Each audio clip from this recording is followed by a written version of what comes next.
curve C has the equation y equals 4x plus 3x to the power 3 over 2 minus 2x squared, where x is greater than 0. Part A, find an expression for dy by dx. So we want to differentiate this function. The 4x will differentiate just to be 4. The 3x to the power 3 over 2, well, we're going to multiply by the 3 over 2. So 3 times 3 over 2 will be 9 over 2. And then we're going to take 1 away from the power. 3 over 2, take away 1, is a half. Next, we've got the minus 2x squared term. So we'll multiply by the 2 to get minus 4. Take 1 away from the power. The 2 take away the 1 is 1. And obviously the x to the power 1, we don't really need that. We could just say 4x. So that's part A done. We've differentiated that function. Part B, show that the point P, which is the coordinate 4, 8, lies on the curve. So all I need to do here to show that it lies on the curve is show that when I substitute 4 into the x coordinate here, here and here, then I should get 8 as my answer for y. That will show that it lies on the curve. So if we do that, 4 times 4 plus 3 times 4 to the power 3 over 2 minus 2 times 4 squared. 4 times 4 is 16. 4 to the power of 1/2 is 2. When we cube that, we get 8.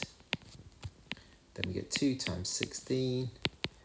So 16 plus 24 minus 32 does equal 8, sorry, not 0. Which was what we expected to get. So that's my answer for part B. I've shown that when x is 4, y is 8. Part C. Show that an equation of the normal to the curve at the point P is 3y equals x plus 20.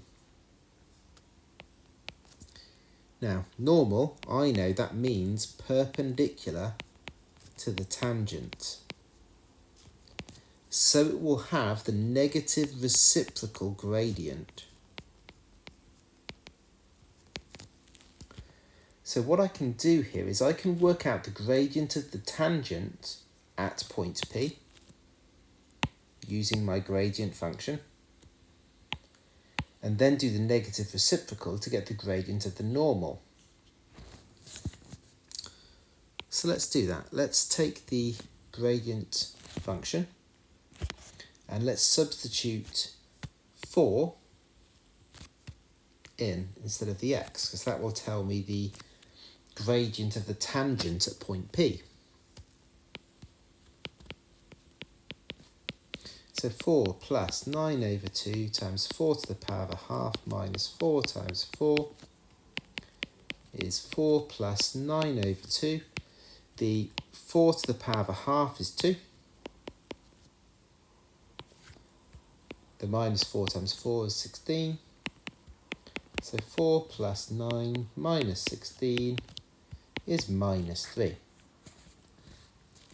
So that means the gradient of the tangent is minus 3.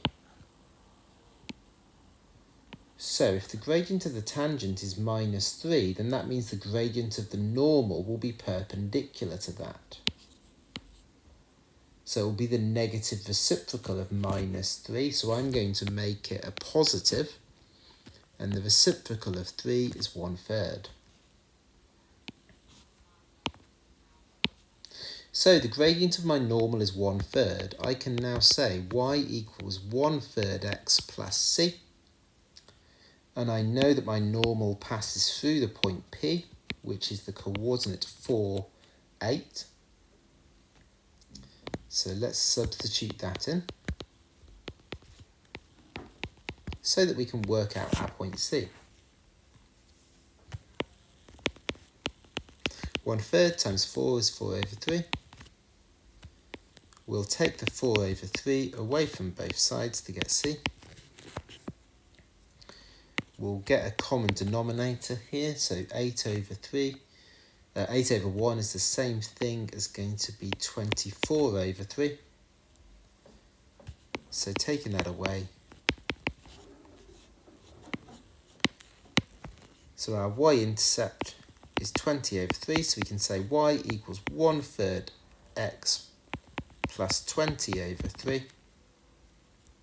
And all we'll do now is times both sides by 3 to get rid of that fraction. And that is what I needed to show. So that's part C done.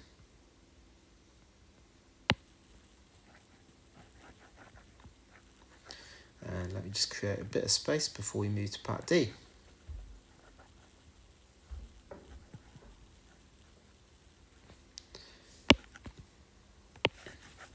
So we are told that the normal to the curve at point P,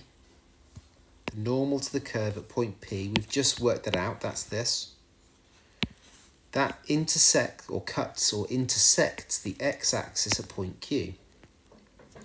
So if it intersects the x-axis, then we know that y is equal to 0. So if I take my equation and make y 0, 3 times 0 is 0, equals x plus 20. So x is going to equal minus 20. That's my point Q. The question wants me to find the length of PQ. So what's the distance between the point P here and the point Q, which I know is minus 20, 0.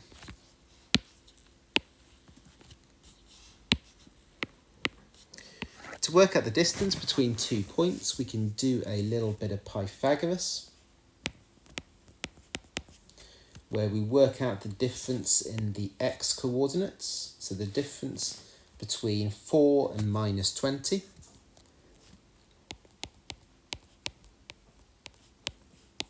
Which is 24 squared, plus the difference in the y coordinates.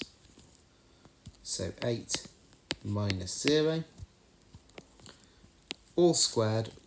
Now we're going to square root it. So the square root of 24 squared plus 8 squared